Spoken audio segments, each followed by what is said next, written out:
27వ తేదీ ఫిబ్రవరి నెల 2025వ సంవత్సరం. ఈ రోజు దేవుని వాగ్దానము. యెషయా గ్రంథము 9వ అధ్యాయము 6వ వచనము. మనకు శిశువు పుట్టెను, మనకు కుమారుడు అనుగ్రహింపబడెను, ఆయన భుజము మీద రాజ్యభారముండును. ఆశ్చర్యకరుడు, ఆలోచనకర్త, బలవంతుడైన దేవుడు, నిత్యుడగు తండ్రి, సమాధానకర్తయగు అధిపతి అని అతనికి పేరు పెట్టబడును. సహోదరి సహోదరులారా, యెషయా గ్రంథంలో ఉన్న ఈ ప్రవచనము నూతన నిబంధనలో నెరవేర్చబడింది. ఒక శిశువు కుమారుడు పుడతాడు అని, ఆయన భుజము మీద రాజ్యభారం ఉండును అని, ఆయనకు ఉన్న గొప్ప నామాలను ఈ యెషయా గ్రంథంలో ప్రవచింపబడింది. ప్రవచనం నెరవేరింది. ఆ శిశువు, ఆ కుమారుడే నజరేయుడైన యేసుక్రీస్తు ప్రభువు పరలోక రాజ్యం గురించి ఎన్నో మర్మములను ఆనాటి ప్రజలకు బోధించాడు.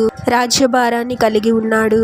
ఎవరూ నశించిపోకూడదు అని, ప్రతి ఒక్కరూ రక్షింపబడాలి అని, పరలోక రాజ్యంలో ప్రవేశించాలి అని ప్రభువు ఆనాటి ప్రజలకు బోధించాడు. ఎన్నో ఆశ్చర్యక్రియలను జరిగించాడు. ప్రభువు ఆశ్చర్యకరుడు, ఆలోచనకర్త, బలవంతుడైన దేవుడు, నిత్యుడగు తండ్రి, సమాధానకర్త.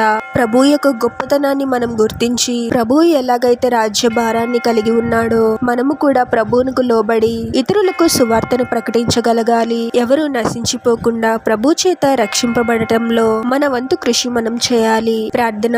పరిశుద్ధుడు ప్రభువా, మీ పరిశుద్ధమైన పాదాలకు వేలాది వందనాలు, స్తుతులు, స్తోత్రాలు చెల్లించుకున్నాము తండ్రి. మరొక నూతన దినంలోనికి మమ్మల్ని క్షేమంగా ప్రవేశింపచేసిన దేవా, మీకే స్తోత్రం ప్రభువా. మా కోసము మమ్మల్ని నిత్య నరకాగ్ని నుండి రక్షించడానికి మీరే యేసుగా జన్మించారు ప్రభువా. పరలోక రాజ్యంలో ప్రవేశించడానికి ఎటువంటి జీవితాన్ని జీవించాలి అనే విషయాలను ఎంతో చక్కగా బోధించారు తండ్రి. ఎంతో గొప్ప దేవుడవు ప్రభువా. మీ చిత్తాన్ని జరిగిస్తూ, ప్రతిదినము వాక్యాన్ని ధ్యానిస్తూ, మీకు లోబడి జీవిస్తూ ఇతరులకు సువార్తను ప్రకటించగలిగే జ్ఞానాన్ని, ధైర్యాన్ని మాకు అనుగ్రహించండి తండ్రి. సువార్త భారమును మేము కలిగి ఉండటానికి మాకు సహాయం చేయండి తండ్రి. మీ చేత ఇతరులు రక్షింపబడటానికి మా వంతు కృషి మేము చేయడానికి మాకు సహాయం చేయమని ఈ ప్రార్థనలో ఏకీభవిస్తున్న ప్రతి ఒక్కరిని పేరు పేరున దీవించి ఆశీర్వదించి అభిషేకించమని, చేసే ప్రతి పనిలో మీరే వారికి తోడుగా ఉండి వారిని అన్ని కీడుల నుండి, అపాయాల నుండి మీరే వారిని రక్షించమని ఈ మా మనవులన్నీ యేసుక్రీస్తు వారి పరిశుద్ధ నామంలో అడిగి వేడుకొనిచున్నాము తండ్రి. ఆమేన్.